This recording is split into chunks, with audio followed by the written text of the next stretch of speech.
ஆண்டவர் இரட்சகருமாகிய இயேசு கிறிஸ்துவின் இனிய நாமத்தினாலே வந்திருக்கும் உங்கள் அனைவரையும் வாழ்த்தி இன்னொரு சுவிசேஷ கூட்டத்திலே வரவேற்கிறோம்.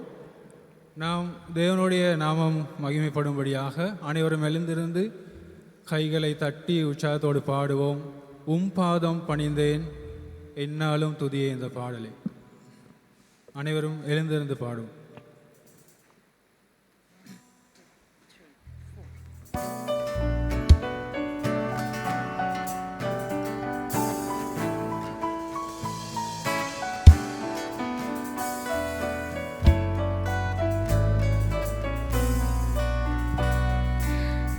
பாதம் பணிந்தேன் என்னாலும் துதியே உம்மை அன்றி யாரை பாடுவேன். இயேசையா உந்தன் அன்பு உள்ளம் பொங்குதே. இயேசையா உந்தன் அன்பு உள்ளம் பொங்குதே. பரிசுத்தரே பரவசமே பரநேசருளே பரம்பொருளே. பரிசுத்தமே பரவசமே பரநேசருளே பரம்பொருளே. தேடினதா கண்டடைந்தேன் பாடிட பாடல்கள் நீந்தரித்தேன். தேடினதா கண்டடைந்தேன் பாடிட பாடல்கள் நீந்தரித்தேன். பாதம் பணிந்தேன் என்னாலும் துதியே உம்மை அன்றி யாரை பாடுவேன். இயேசையா உந்தன் அன்பு உள்ளம் பொங்குதே. இயேசையா உந்தன் அன்பு உள்ளம் பொங்குதே. தெய்வம் நீரே எனது இறைவா ஆருயிரே. என் இதயம் தெய்வம் நீரே எனது இறைவா ஆருயிரே. நேசிக்கிறேன் இயேசுவே நேசமுகம் என்று கண்டிடுவேன். நேசிக்கிறேன் இயேசுவே நேசமுகம் என்று கண்டிடுவேன். பாதம் பணிந்தேன் என்னாலும் துதியே உம்மை அன்றி யாரை பாடுவேன். இயேசையா உந்தன் அன்பு உள்ளம் பொங்குதே. இயேசையா உந்தன் அன்பு உள்ளம் பொங்குதே.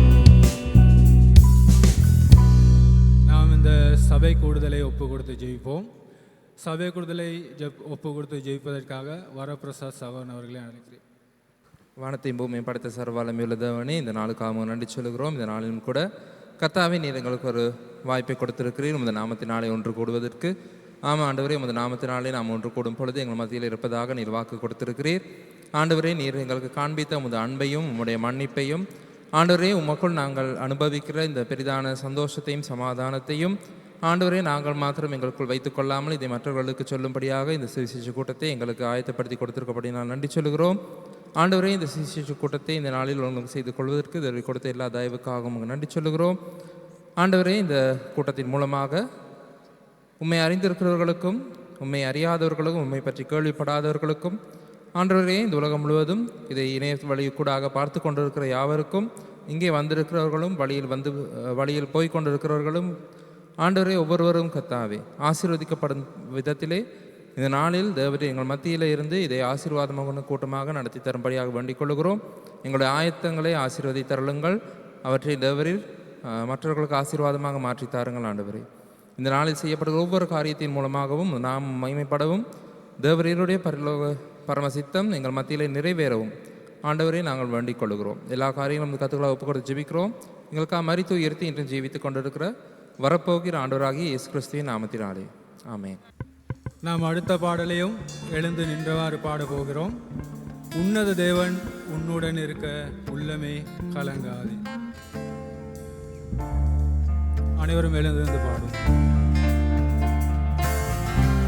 கைகளை தட்டி பாடுவோம்.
நாம் அனைவரும் அமர்ந்து கொள்வோம். நாம் அமர்ந்த வண்ணமாக ஒரு பாடலை பாடப் போகிறோம்.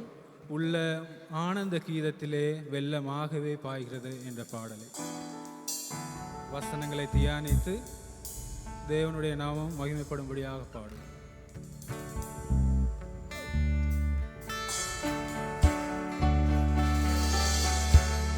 கைகளை தட்டி பாடுவோம்.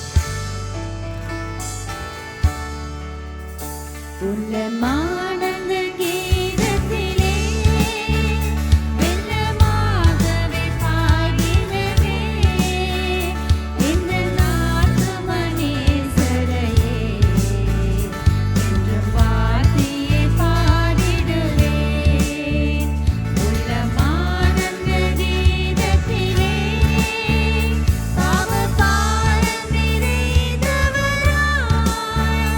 பல நாட்களாய் நான் அறிந்தேன். அந்த பார சிலுவையிலே எந்தன் பாவத்தை சுமந்தவரே.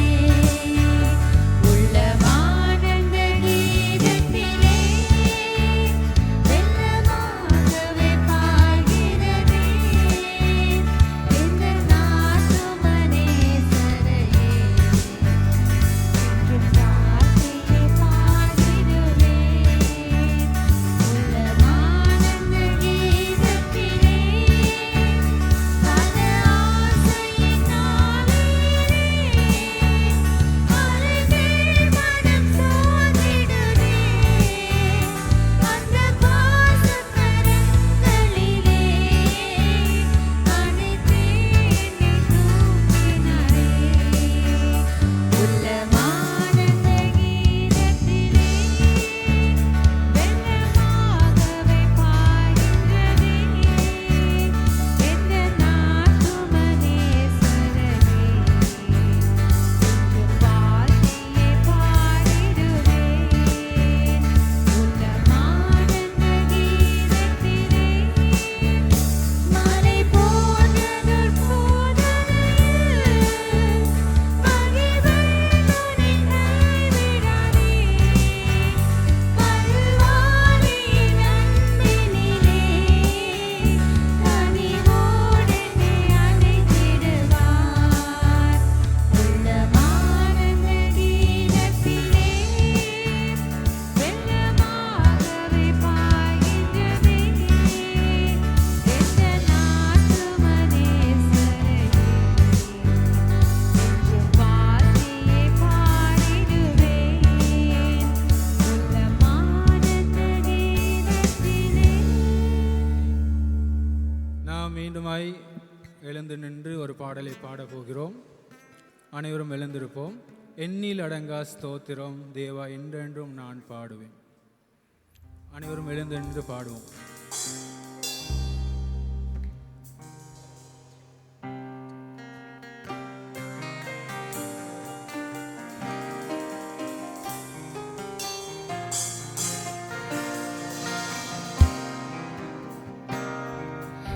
எண்ணில் அடங்கா ஸ்தோத்திரம் தேவா என்றென்றும் நான் பாடுவேன். எண்ணில்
அனைவரும் அமர்ந்து கொள்வோம். நாம் ஒரு விசேஷ பாடலுக்கு செவி சாய்க்க போகிறோம். சகோதரன் செயின்ட் டிவோன் அவர்கள் விசேஷ பாடலை முன்வைப்பார்கள்.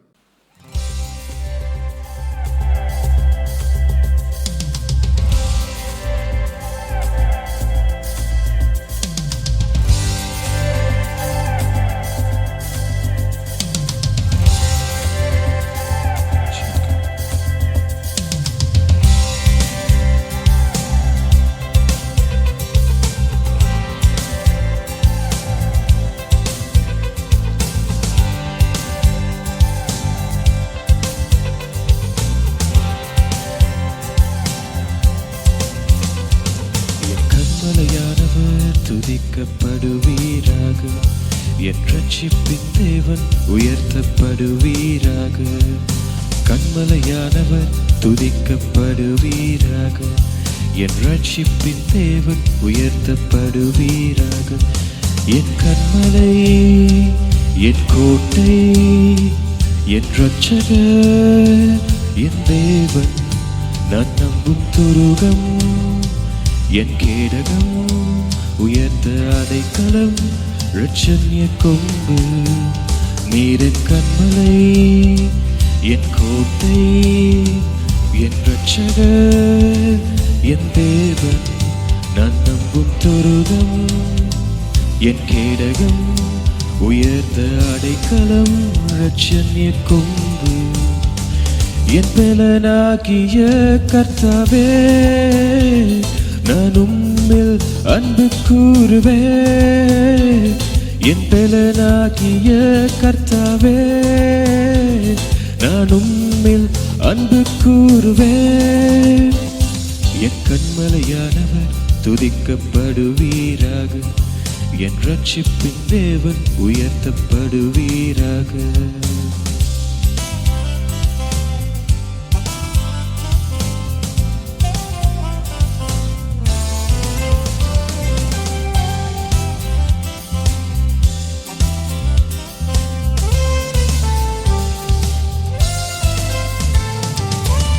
ஆபத்து நாளில் எதிரிட்டு வந்தார்கள், கர்த்தரோ ஆதரவாயிருந்தீர். ஆபத்து நாளில் எதிரிட்டு வந்தார்கள், கர்த்தரோ ஆதரவாயிருந்தீர்.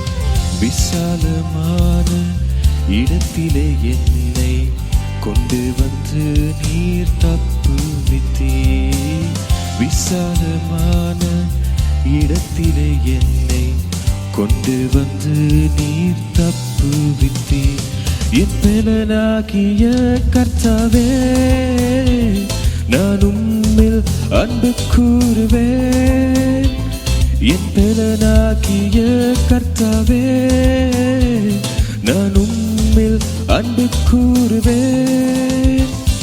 என் கன்மலையானவர் துதிக்கப்படுவீராக, என் ரட்சிப்பின் தேவன் உயர்த்தப்படுவீராக.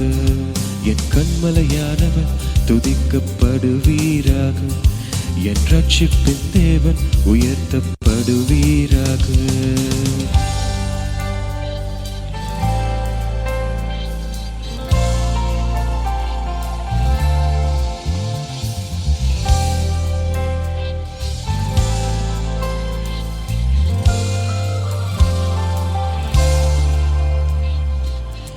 என்னிலும் அதிக பலவான்கள் பகைஞர்கள் நெருங்கும் போது நான் அபயமிட்டேன். என்னிலும் அதிக பலவான்கள் பகைஞர்கள் நெருக்கும் போது நான் அபயமிட்டேன். உயரத்திலிருந்து உம் கரம் நீட்டி என் கரம் பிடித்து தூக்கி விட்டேன். உயரத்திலிருந்து உம் கரம் நீட்டி என் கரம் பிடித்து தூக்கி விட்டீர். என் பலனாகிய கர்த்தாவே, நான் உம்மில் அன்பு கூறுவேன். என் பலனாகிய கர்த்தாவே, நான் உம்மில் அன்பு கூறுவேன். என் கன்மலையானவர் துதிக்கப்படுவீராக, என் ரட்சிப்பின் தேவன் உயர்த்தப்படுவீராக. என் கண்மலையானவர் துதிக்கப்படுவீராக. என் ரட்சிப்பின் தேவன் உயர்த்தப்படுவீராக. நீர் என் கண்மலை, என் கோட்டை, என் ரட்சகர், என் தேவன், நான் நம்பும் துருகம், என் கேடகம், உயர்ந்த அடைக்கலம், இரட்சண்ய கொம்பு. நீர் என் கண்மலை, என் கோட்டை, என் ரட்சகர், என் தேவன், நான் நம்பும் துருகம், என் கேடகம், உயர்ந்த அடைக்கலம், இரட்சண்ய கொம்பு. என் பெலனாகிய கர்த்தாவே, நான் உம்மில் அன்பு கூறுவேன். என் பெலனாகிய கர்த்தாவே, நான் உம்மில் அன்பு கூறுவேன். அந்த அருமையான விசேஷ பாடலுக்காய் நன்றி செலுத்துகிறேன். நம் வேலனாகிய கர்த்தாவே உம்மில் அன்பு கூறுகிறேன் என்று நாங்கள் வார்த்தையிலே பார்த்தோம். அன்பு கூறுகிறேன் என்று வார்த்தையிலே சொன்னால் மாத்திரம் காணாது. எனவே நாம் அடுத்த பாடலை பாடல் மூலமாக கர்த்தர் மேல் வைத்திருக்கும் அன்பை வெளிக்காட்டுவோம். அனைவரும் எழுந்து கைகளை தட்டி ஆற்றலும் அல்ல சக்தியும் அல்ல ஆவியினால் ஆகும் என்ற பாடலை கைகளை தட்டி பாடும். அனைவரும் எழுந்திருக்கும்.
நாம் தேவ வார்த்தைக்கு செவி சாய்க்க போகிறோம்.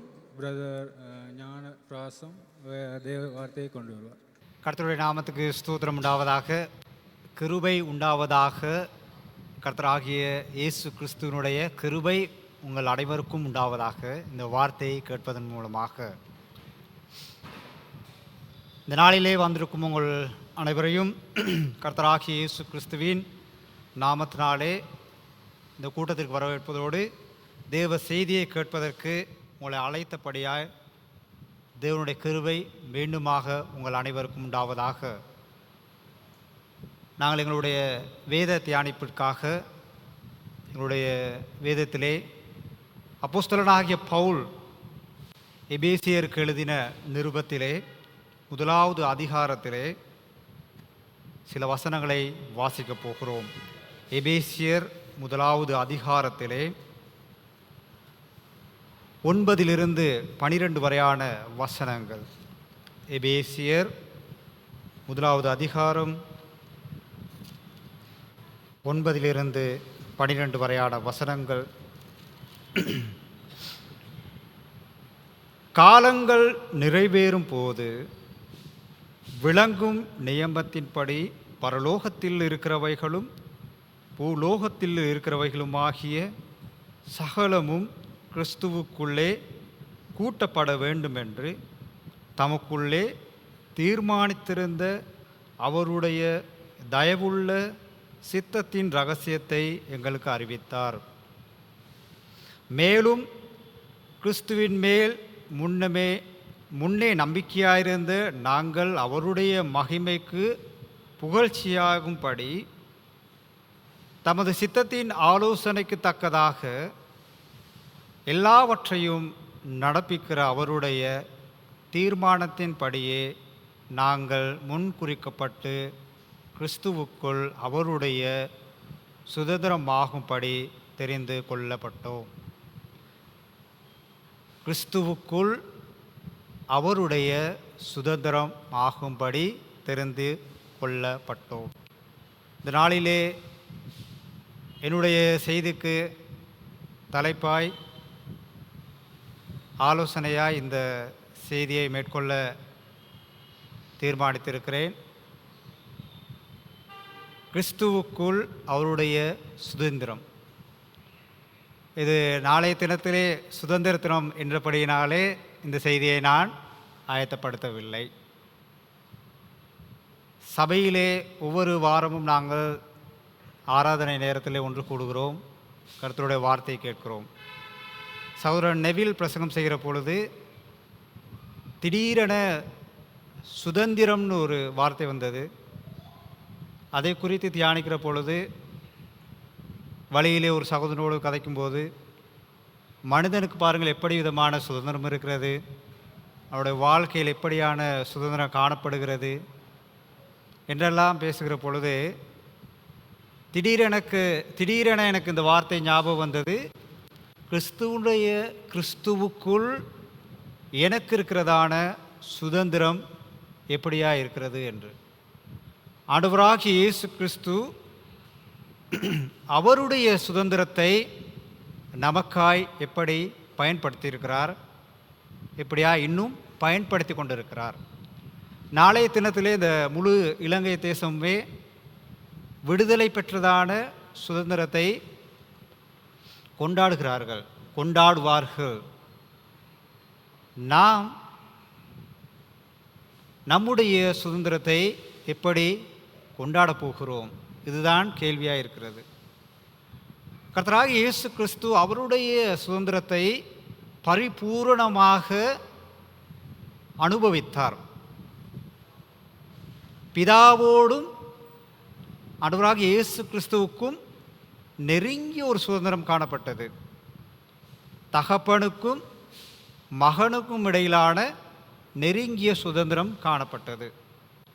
தகப்பனுடைய சித்தம் எதுவோ அதுவே குமாரனுடைய சித்தமாக இருந்தது. தேவனுடைய சித்தம், அதாவது கர்த்தராகிய இயேசு கிறிஸ்துவினுடைய சித்தமாகவே காணப்பட்டது. அந்த சுதந்திரத்தின் இரகசியம்தான் அதனுடைய தீர்மானத்தின் பிரதிபலன்களாய் இன்று நாங்கள் கிறிஸ்துவுக்குள் ரட்சிக்கப்பட்டிருக்கிறோம். அவருடைய அனாதி தீர்மானத்தின், அது மாத்திரமல்ல, அவருடைய நித்திய ஆலோசனையினாலே. முதலாவது அவருடைய சுதந்திரத்தினுடைய ஒரு முதலாவது காரணமாக அவருடைய ஆலோசனை காணப்படுகிறது. அவருடைய ஆலோசனை வெறுமையான ஆலோசனை அல்ல, திட்டமிட்டப்பட்டதாக ஒரு ஆலோசனையாகவே அது காணப்படுகிறது. வாசித்த இந்த பகுதியிலே சொல்லப்பட்டிருக்கிறது, காலம் நிறைவேறின பொழுது, காலம் முடிந்த பிறகு, காலத்துக்கு முன்னதாகவும் கர்த்தருடைய ஆலோசனை தீர்மானித்து முடிந்தாயிற்று. அப்படியென்றால் கர்த்தருடைய ஆலோசனை என்ன? கர்த்தருடைய ஆலோசனை என்னவாக தான் இருக்கும்? ஏசாயா 46வது அதிகாரத்திலே 10வது வசனம். ஏசாயா 46 10வது வசனம். இந்த வசனத்தை சொல்கிற பொழுது உங்களில் எத்தனை பேருக்கு ஏதோ ஒரு ஞாபகம் வருகிறதா? ஞாபகம் வந்தால் ஆமேன். இந்த வசனத்தில் ஏதோ ஒரு ரகசியம் இருக்கு. யாருக்கும் ஞாபகம் வருகிறதா? அல்லேலூயா. வாக்குத்தத்த வசனம். நானும் திடீரென இந்த வார்த்தை வந்த பிறகு என்னடா இந்த வாக்குத்தத்த வார்த்தையே எனக்கு கிடைச்சிருச்சு அப்படின்னு சொல்லி நான் ஆச்சரியப்பட்டேன். நான் இதுக்கு ஆலோசனைக்கான காரணத்தை தான் நான் தேடிக்கிட்டு இருந்தேன். திடீர்னு ஏசாயாவின் புத்தகத்துக்கு போனால் இதில் ஒரு ஆலோசனை எனக்கு கிடைக்கும்னு சொல்லி தீர்மானித்த போது எனக்கு கிடைத்ததான அந்த ஆலோசனையே அவருடைய தீர்மானத்தினுடைய ஆலோசனையாக காணப்பட்டது. நாங்கள் வாசிப்போம் ஏசாயா 46வது அதிகாரத்திலே 10வது வசனம். அந்தத்தில் உள்ளவைகள் ஆதி முதற்கொண்டு இன்னும் செய்யப்படாதவைகளை பூர்வ காலம் முதற்கொண்டும் அறிவிக்கிறேன். என் ஆலோசனை நிலை நிற்கும், எனக்கு சித்தமானவைகளை எல்லாம் செய்வேன் என்று சொல்லி என் ஆலோசனைகள் நிலை நிற்கும். கர்த்தராகிய தேவனுடைய ஆலோசனை என்றென்றுக்குமே நிலை நிற்கும். மனிதன் ஒருவராலும் அந்த ஆலோசனையை மாற்றி அமைக்க முடியாது. அவர் யாருக்கு அவருடைய சுதந்திரத்தை கொடுக்கிறாரோ அந்த சுதந்திரத்திலே அவர்கள் பரிபூரணம் அடைந்திருக்கிறார்கள். அவருடைய சித்தம் எப்படி காணப்படுகிறதோ அந்த சித்தத்திலே அவர்கள் பரிபூரணராய் இருக்கிறார்கள் கர்த்தராகிய இயேசு கிறிஸ்துவுக்குள். ஆகையால் தான் என் சித்தத்தை நிறைவேற்றுவேன் என்று. மனிதனாகிய பிறந்த எவருக்குமே தாங்கள் நினைத்தபடி வாழ முடியாது. தான் நினைத்ததை செய்து முடியாது. தேவனுடைய ஆலோசனையினாலே எல்லாம் நிறைவேற்றக்கூடியதாக அமையும். அப்படியென்றால் இந்த ஆலோசனையில் எப்படியான ஒரு கருப்பொருள் மறைந்திருக்கிறது என்றால், ஆண்டவராகிய இயேசு கிறிஸ்துவுக்கும் பிதாவாகிய தேவனுக்கும் இடையிலான ஒரு நெருங்கிய ஒரு ஆலோசனை காணப்படுகிறது. அது எப்படி என்றால், இந்த மனித குலத்தை மீட்டு கொள்ள வேண்டும் என்ற ஒரு ஆலோசனை காணப்படுகிறது. அவர்களுக்குள் இருந்த அந்த ஆலோசனை தான் இன்று அநேகர் பாவிகளாக இருந்த அநேகர் ரட்சிக்கப்பட்டிருக்கிறார்கள். அதாவது பாவத்திலிருந்து விடுதலை பெற்றிருக்கிறார்கள். விடுதலை என்பதை விட பாவத்திலிருந்து சுதந்திரத்தை பெற்றிருக்கிறார்கள். கொலேசியர் 1வது அதிகாரத்திலே 14 16 வரையான வசனங்களை வாசிக்கிற பொழுது தேவனுடைய சித்தம் எப்படியாய் காணப்படுகிறது? என் சித்தம் நிறைவேறும் என்று சொன்னது போல, என் ஆலோசனை நிலை நிற்கும் என்று சொன்னது போல, இங்கே தன்னுடைய குமாரனாகிய இயேசு கிறிஸ்துவுக்குள் அவருடைய ஆலோசனையை அவர் நிறைவேற்றுகிறார். குமாரன் அந்த ஆலோசனையை நிறைவேற்றுகிறவராக காணப்படுகிறார். கொலேசியர் 1வது அதிகாரத்திலே 14வது வசனத்திலிருந்து 16 வரையான வசனங்கள். குமாரனாகிய அவருக்குள் அவருடைய இரத்தத்தினாலே பாவ மன்னிப்பாகிய மீட்பு நமக்கு உண்டாயிருக்கிறது. அவர் அதரிசனமான தேவனுடைய தற்சுரூபமும் சர்வ சிருஷ்டிக்கும் முந்தின பேருமானவர். ஏனென்றால் அவருக்குள் சகலமும் சிருஷ்டிக்கப்பட்டது, பரலோகத்தில் உள்ளவைகளும் பூலோகத்தில் உள்ளவைகளுமாகிய காணப்படுகிறவைகளும் காணப்படாதவைகளுமாகிய சகல வஸ்துக்களும் சிங்காசனங்களானாலும் கர்த்தத்துவங்களானாலும் துரைத்தனங்களானாலும் அதிகாரங்களானாலும் சகலமும் அவரை கொண்டு அவருக்கென்று சிருஷ்டிக்கப்பட்டிருக்கிறது. இதுதான் பிதாவினுடைய ஒரு ஆலோசனையாய் காணப்படுகிறது. இதிலே 16வது வசனத்தை பார்த்தோமானால், துரைத்தனங்களானாலும் சிங்காசனங்களானாலும் கர்த்தத்துவமானாலும் சிருஷ்டியானாலும் கர்த்தராகிய இயேசு கிறிஸ்துவுக்குள்ளே காணப்படுகிறது. கர்த்தராகிய இயேசு கிறிஸ்துவின் மூலம்தான் இந்த உலகமே தோற்றுவிக்கப்பட்டது, இந்த உலகமே படைக்கப்பட்டது. கர்த்தராகிய இயேசு கிறிஸ்து இல்லாமல் நாங்கள் காணாத இந்த பூமியிலே எதுவுமே இல்லை. கர்த்தராகிய இயேசு கிறிஸ்து மூல காரணராய் இருக்கிறார் இந்த உலக தோற்றத்திற்காக. தேவனுடைய ஆலோசனையின் முதலாவது திட்டம், காணப்படுகிறவைகள் காணப்படாதவைகள் எல்லாம் கர்த்தராகிய இயேசு கிறிஸ்துவுக்குள் சிருஷ்டிக்கப்பட்டிருக்கிறது. அதுதான் 14வது வசனத்தில் சொல்லியிருக்கிறார், அவருக்குள், அதாவது குமாரனாகிய இயேசு கிறிஸ்துவுக்குள் ஆலோசனை காணப்படுகிறது, சிருஷ்டிப்பாய் காணப்படுகிறது. பாருங்கள், இந்த சிருஷ்டிப்பினுடைய வரைவிலக்கணத்தை பார்க்க போனால் அது எப்படியாய் காணப்படுகிறது என்று. உபாகமம் 10வது அதிகாரத்திலே 14வது வசனம் இப்படியாய் சொல்லப்படுகிறது. உபாகமம் 10வது அதிகாரத்திலே 14வது வசனம், இதோ வானங்களும் வானங்களும் பூமியும் அதிலுள்ள யாவும் தேவனாகிய கர்த்தருடையது. பூமியானது எல்லாம் கர்த்தருடையது. சங்கீத புத்தகத்திலே பூமியும் அதன் நிறைவும் கர்த்தருடையது என்று சொல்லப்பட்டிருக்கிறது. அப்போ எல்லாமே கர்த்தருடையதாக இருக்கிறது. கர்த்தராகிய இயேசு கிறிஸ்துவும் பிதாவின் உடையவராய் இருக்கிறார். பிதாவின் உடையவராய் இருக்கிற கர்த்தராகிய இயேசு கிறிஸ்து தான் எங்களுடைய ரட்சிப்புக்கு மூல காரணராய், தேவனுடைய ஆலோசனைக்கு மூல காரணராய் இருக்கிறார். ஆகையால் கிறிஸ்துவுக்குள் எல்லா சுதந்திரம் கொடுக்கப்பட்டிருக்கிறபடியினாலே அவர் ஒரு தீர்மானத்தை எடுக்கிறார். இந்த தீர்மானம்தான் யோவான் 16வது அதிகாரத்திலே 15வது வசனமாக காணப்படுகிறது. யோவான் 16:15, பிதாவினுடையவைகள் யாவும் என்னுடையவைகள், அதனாலே அவர் என்னுடையதில் எடுத்து உங்களுக்கு அறிவிப்பார். எவ்வளோ அருமையான வார்த்தை அன்பார்ந்த சகோதர சகோதரிகளே! பிதாவினுடையவைகள் என்னுடையவைகள். பிதாவுக்கு யார் மீது சித்தமாக இருக்கிறாரோ அவர் குமாரனுடைய சொந்தக்காரராக இருக்கிறார். இன்று வெறுமையாக மனிதன் ஒருவன் வந்துவிட முடியாது. தேவனுடைய ஆலோசனை, தேவனுடைய சித்தம் காணப்பட வேண்டும், குமாரனுக்குள் காணப்பட வேண்டும். ஆலோசனையில் நாங்கள் அநேக காரியங்களை சொல்லியிருந்தேன். சிருஷ்டிப்பை பற்றி சொல்லியிருந்தார், துரைத்தனம், சிங்காசனம் எல்லாமே குமாரனுக்குள் இருக்கிறது.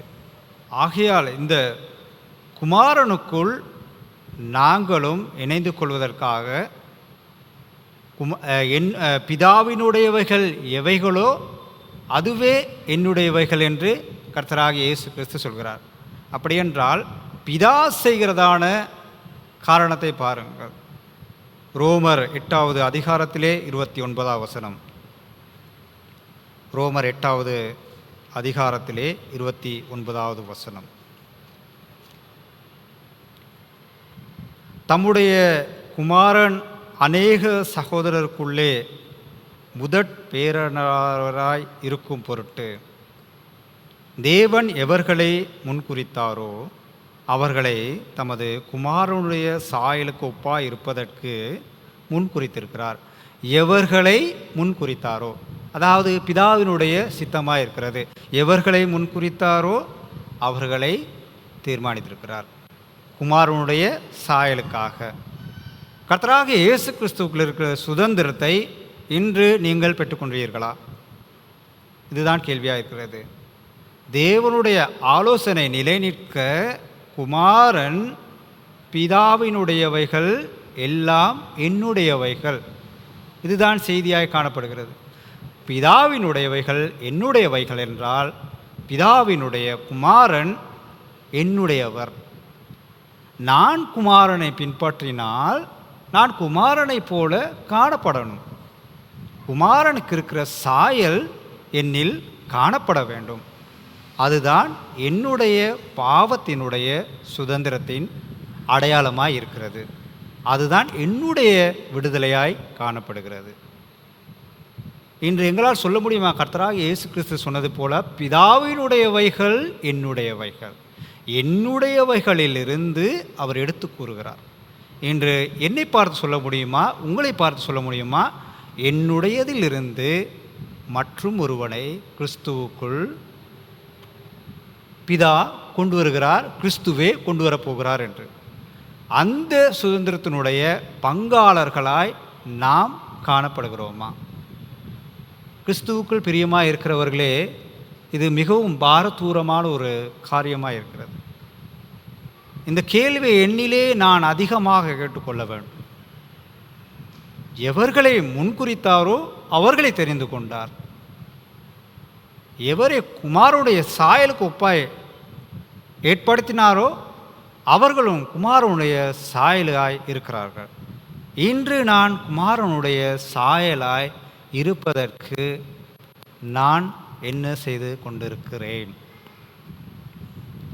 நான் எப்படி பிதாவில் என்னுடைய பரிபூரணத்தை, என்னுடைய சுதந்திரத்தை நான் எப்படி மையப்படுத்தி கொண்டிருக்கிறேன்? இதுதான் என்னுடைய கேள்வியாக இருக்கிறது. பாருங்கள், உலக ரீதியாக சுதந்திரத்தை நாளை தினத்தில் கொண்டாடி கொண்டிருக்கிறார்கள். அது பெரிய ஒரு வெற்றி, ஒரு போராட்டத்தில் கிடைத்ததான ஒரு வெற்றி, ஒரு அடிமையில் இருந்ததான ஒரு வெற்றி, யாருக்குமே கொடுக்க கூடாத, கிடைக்க பெறாத ஒரு வெற்றி, அதை சுதந்திரமாக கொண்டிருக்கிறார்கள். இன்று நான் என்னுடைய சுதந்திரத்தை இப்படி நான் பயன்படுத்துகிறேனா? எனக்கு அந்த சுதந்திரம் காணப்படுகிறதா? என்னுடைய சுதந்திரத்திலே நான் அப்படி இருக்கிறேனா? என்னுடைய சுதந்திரம் எப்படி காணப்படுகிறது? உதாரணமாக நாங்கள் பார்த்தோமான அந்த இளையகுமாரனுடைய கதையிலே அவருடைய ஆஸ்தியை எடுத்துக்கொண்டு தூர தேசத்துக்கு சென்று விடுகிறான், அவனுடைய சுதந்திரத்தை அனுபவிக்கும் முகமாக. பிறகு என்ன நடக்குது? அவனுக்கு உண்டானவைகள் எல்லாவற்றையும் செலவழித்து கடைசியாக ஒரு தீர்மானம் எடுக்கிறான். எனக்குரிய சுதந்திரம் என்னுடைய தகப்பன் வீட்டில் இருக்கிறது, என் தகப்பனோடு இருக்கிறது என்னுடைய சுதந்திரம். என்னுடைய தகப்பன் வீட்டில் இருந்த அந்த சுதந்திரத்தை நான் இழந்தேன், இப்பொழுது அதை பெற்றுக்கொள்ளப் போகிறேன் என்று அவன் சுதந்திரத்தை இழந்த வேளையிலே எழுந்து, அந்த நேரத்தில் அவன் என்ன செய்கிறான்? உடனடியாகவே எழுந்து தன் தகப்பனிடத்திலே செல்லுகிறான். அங்கே போய் என்ன சொல்கிறான்? உமக்கு விரோதமாகவும் பரத்துக்கு விரோதமாகவும் பாவம் செய்தேன். பிதாவாகிய தேவன் சொல்கிறார், குமாரனுடைய சாயலுக்கு ஒப்பாயிருக்கிறார். எவர்களை முன்குறித்தாரோ, நாளாந்தம் என்னுடைய ஒரு படிப்பினையாக, ஒரு கேள்வியாக இருக்க வேண்டும். நான் அனுதினமும் சொல்லி கொண்டிருக்கிறேன், பரத்துக்கு விரோதமாகவும் உமக்கு விரோதமாகவும் பாவம் செய்து கொண்டிருக்கிறேன் என்று. பிதாவினுடையவைகள் என்னுடையவைகள், கர்த்தராகிய இயேசு கிறிஸ்துவானவர் என்னுடையவர், என்னாடவராகிய இயேசு கிறிஸ்து. கிறிஸ்து பெருமையாய் சொல்ல முடியாது. இது எவ்வளோ பெரிதான ஒரு ஸ்லாக்கியமாக இருக்கிறது. ஆண்டவராக இயேசு கிறிஸ்துவே சொல்கிறார், என்னுடைய பிதாவினுடைய சித்தத்தை நிறைவேற்றுவதற்கு வந்திருக்கிறேன் என்று. அவருடைய சிலுவை மரத்திலும் கூட அவர் சொல்லுகிறார், என்னுடைய சித்தத்தின்படி அல்ல, உம்முடைய சித்தத்தின்படியே ஆக கடவது. அது பிதாவினுடைய ஆலோசனையை முடிவு கொண்டு வருகிறதா இருக்கிறது. அவருடைய பிதா சொன்னது போல என் ஆலோசனை நிலை நிற்கும் என்ற வார்த்தையை உறுதிப்படுத்துகிறார் குமாரன். அதே போன்று ஆகையால் தான் இன்று இப்படியான வார்த்தைகளும் நாங்கள் அறிந்திருந்தாலும் சில நேரங்களிலே எங்களுக்கு இந்த நாளிலே அந்த வார்த்தை மனப்பாடமாக இருக்கணும். யோவான் 1வது அதிகாரத்திலே 12வது வசனம், அவருடைய நாமத்தின் மேல் விசுவாசம் உள்ளவர்களாய் அவர்களை ஏற்றுக்கொண்டவர்கள் எத்தனை பேர்களோ அத்தனை பேர்களும் தேவனுடைய பிள்ளைகளாகும்படி அதிகாரம் கொடுத்தார். யோவான் 3:16.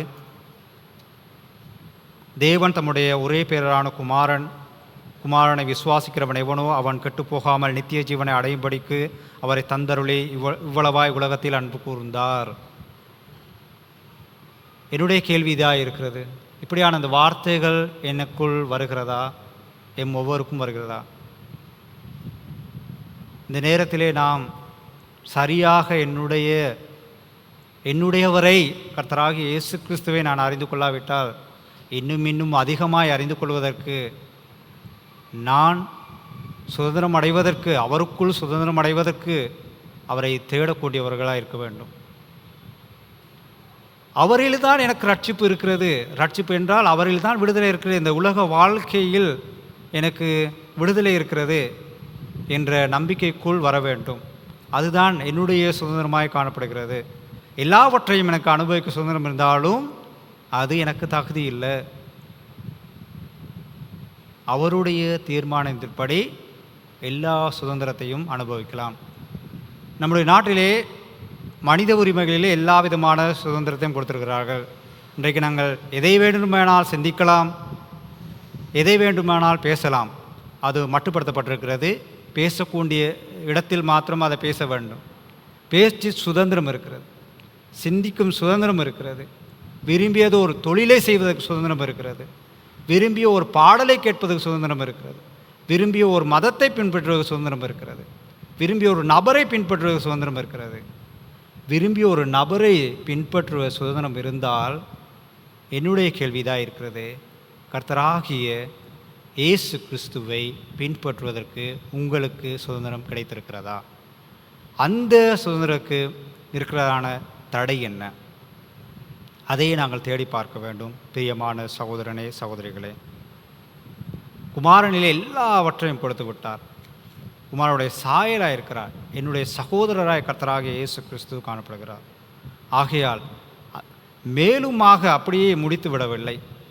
குமாரனுக்குள் இரத்தத்தினாலே பாவ மன்னிப்பாகிய மீட்பையே கொடுத்து விட்டார். கொலோசியர் 1:14 அவருக்குள் பாவ மன்னிப்பாகிய மீட்பு கிடைத்திருக்கிறது. வெறுமையான மீட்பு இல்லை, கர்த்தராகிய இயேசு கிறிஸ்துனுடைய சொந்த இரத்தத்தின் மூலமான பாவ மன்னிப்பாகிய மீட்பு. இதை தான் நாம் கற்றுக்கொள்ள வேண்டும். இதுதான் என்னுடைய ரட்சிப்பாய் காணப்படுகிறது. அனுதினமும் அந்த இரத்தம் என்னை சுத்திகரித்து கொண்டு இருக்கிறதா? என்னுடைய துர்மன சாட்சி அந்த இரத்தத்தினாலே தெளிக்கப்பட்டு கழுவப்பட்டு கொண்டு இருக்கிறதா? என்னுடைய பலவீனங்கள் அந்த இரத்தத்தின் மூலமாக பரிபூர்ணமாகிறதா?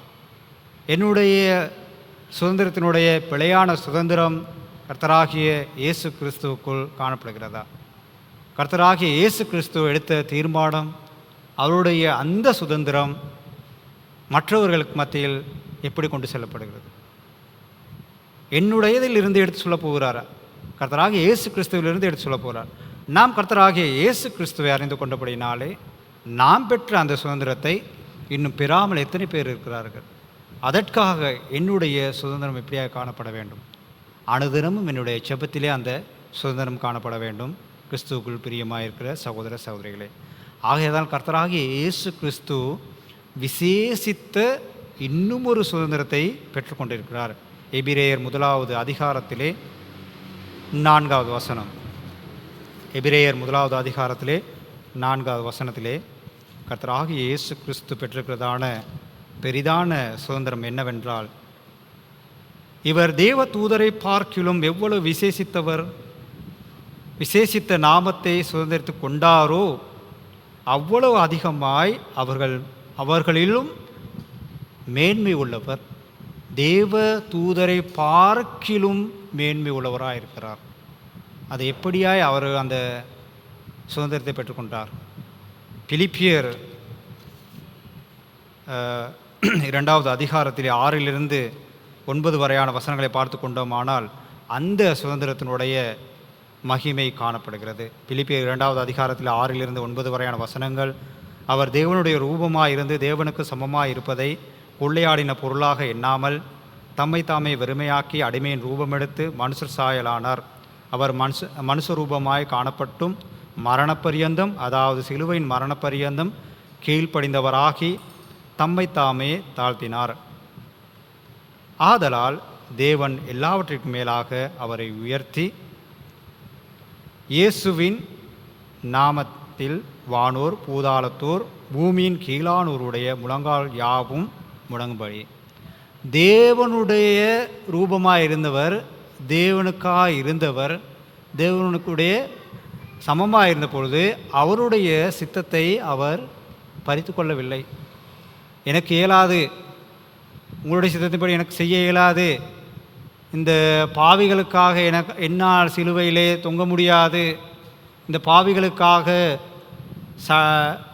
சாட்டையால் அடிவாங்க முடியாது, இந்த பாவிகளுக்காக என்னால் எச்சில் ஏற்றுக்கொள்ள முடியாது, நிந்தையான வார்த்தைகளை ஏற்றுக்கொள்ள முடியாது என்று சொல்லவில்லை. மரண பரியந்தம் தம்மை தாமே தாழ்த்தினபடியினால் தேவ தூதரை பார்க்கிலும் மேலான சுதந்திரத்தை பெற்றுக்கொண்டார். எப்படியான சுதந்திரம் கர்த்தராகிய இயேசு கிறிஸ்து அனுபவித்ததாக இருக்கிறது. இன்று என்னுடைய சுதந்திரம் எப்படியாக இருக்கிறது? கிறிஸ்துவனுடைய இயல்பை பெற்றுக்கொண்ட என்னுடைய சுதந்திரம் எப்படியாய் காணப்படுகிறது?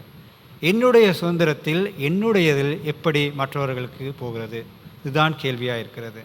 அது மாத்திரமல்லாது இன்னும் ஒரு காரணத்தை பார்த்தோமானார், ஆவியானவருடைய சுதந்திரமும் காணப்படுகிறது. பிதா, குமாரன், ஆவியானவர், இது 3 பேருமே ஒரு விதமாக செயல்படுகிறார்கள். இதுதான் தேவனுடைய பிரதான ஆலோசனையாக காணப்படுகிறது. ஆவியானவருடைய சுதந்திரத்தை பார்த்தோமானால் எபேசியர் 1வது அதிகாரத்திலே 14வது வசனத்திலே அங்கே அவருடைய சுதந்திரத்தையும் சொல்லப்பட்டிருக்கிறது. எபேசியர் 1வது அதிகாரத்திலே 14வது வசனம், அவருக்கு சொந்தமானவர்கள், அவருடைய மகிமைக்கு புகழ்ச்சியாக மீட்கப்பட்டவர்கள் என்பதற்கு ஆவியானவர் நம்முடைய சுதந்திரத்தின் ஆச்சாரமாய் இருக்கிறார். ஆச்சாரமாய் இருக்கிறார். ஆச்சாரம் என்று சொல்கிற பொழுது எனக்கு ஒரு வார்த்தை வந்தது. பொதுவாக சொல்லுவாங்க, அச்சாணி இல்லாத தேர் முச்சாணும் ஓடாது என்று. இப்போ ஒரு தேர் ஓடுவதற்கு அந்த அச்சாணி முக்கியம். அந்த அச்சாணி இல்லாட்டி அந்த தேர் ஓடாது. அச்சாணி விழுந்த பிறகு தேர் நின்றுவிடும். இப்போ ஆவியானவரும் எங்களுடைய வாழ்க்கையில் அப்படியாக இருக்கிறார். எங்களுடைய ஓட்டத்துக்கு அப்படியாய் காணப்படுகிறார். என்னுடைய ஓட்டத்தை வழிநடத்தி கொண்டு இருக்கிறவராக இருக்கிறார். ஆவியானவரும் நம்முடைய சுதந்திரத்துக்கு பாத்திரவானாய் காணப்படுகிறார். அடுத்து, நாம் பரிசுத்தவான்களாய் இருப்பதற்கு அவருடைய மகிமையாய் காணப்படுகிறது. ஆவியானவர் இருக்கிறார். அடுத்து நாம் பரிசுத்தமாகுவதனாலே கர்த்தராகிய இயேசு கிறிஸ்துவுக்கு மகிமையாய் காணப்படுகிறது. எபேசியர் 1வது அதிகாரத்திலே 18வது வசனம், தாம் நம்மை அழைத்ததினாலே நமக்கு உண்டாயிருக்க நம்பிக்கை இன்னதென்று பரிசுத்தவான்களிடத்தில் நமக்கு உண்டாயிருக்கிற சுதந்திரத்தினுடைய மகிமையின் ஐஸ்வர்யம் இன்னதென்று. இன்று அநேக பரிசுத்தவான்களாக இருக்கிறபடியினாலே கிறிஸ்துவனுடைய சுதந்திரம் காணப்படுகிறது.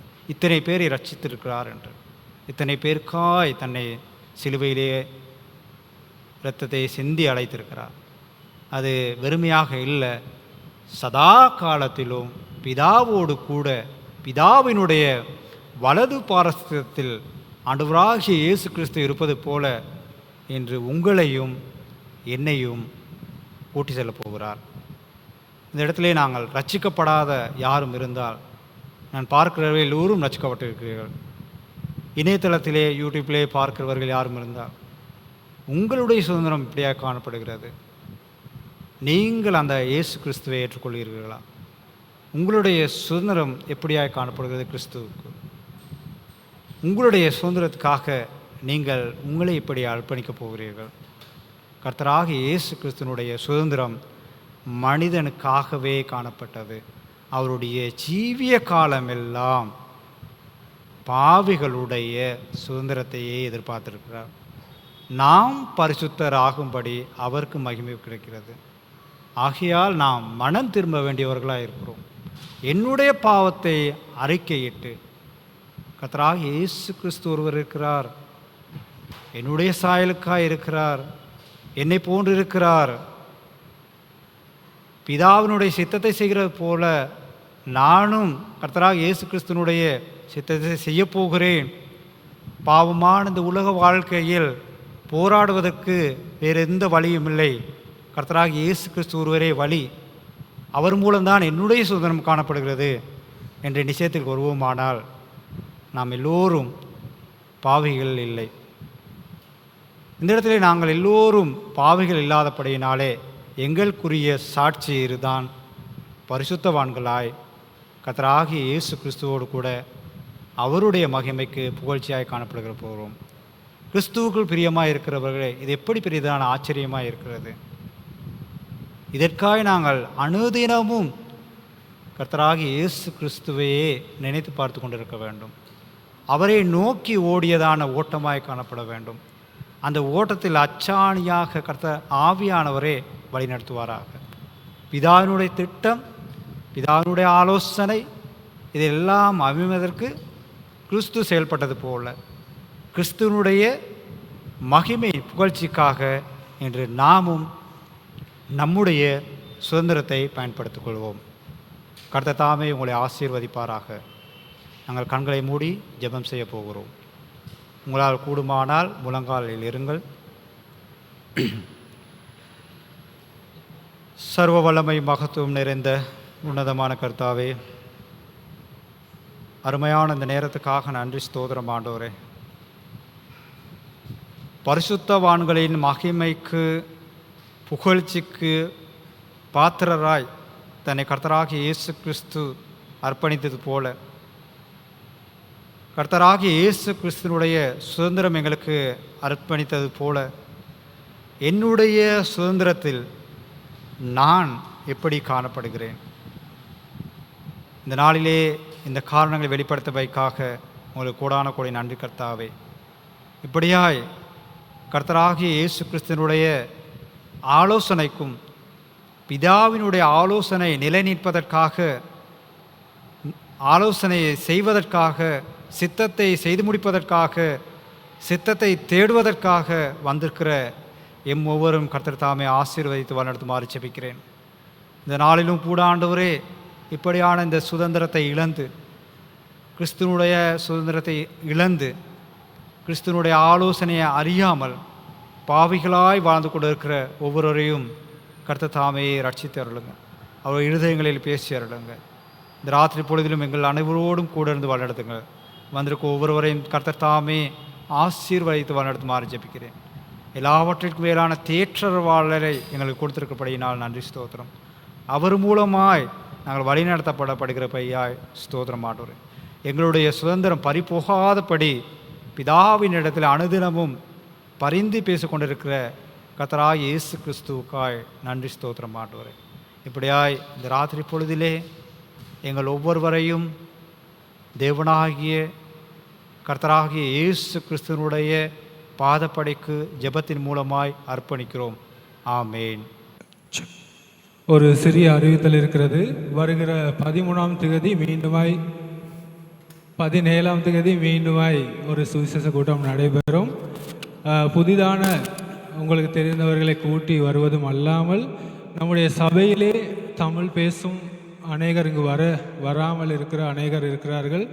அவர்களை நீங்கள் பேசும் பொழுது சரி, தொலைபேசியில் சரி தைரியப்படுத்தி அவர்கள் வருவதற்கு அவர்களுக்கு தைரியத்தை கொடுக்கும்படியாகவும், தேநீர் தயாராக இருக்கிறது, அதிலே பங்கு பெற்று செல்லும்படியாகவும் கேட்டுக்கொள்கிறோம்.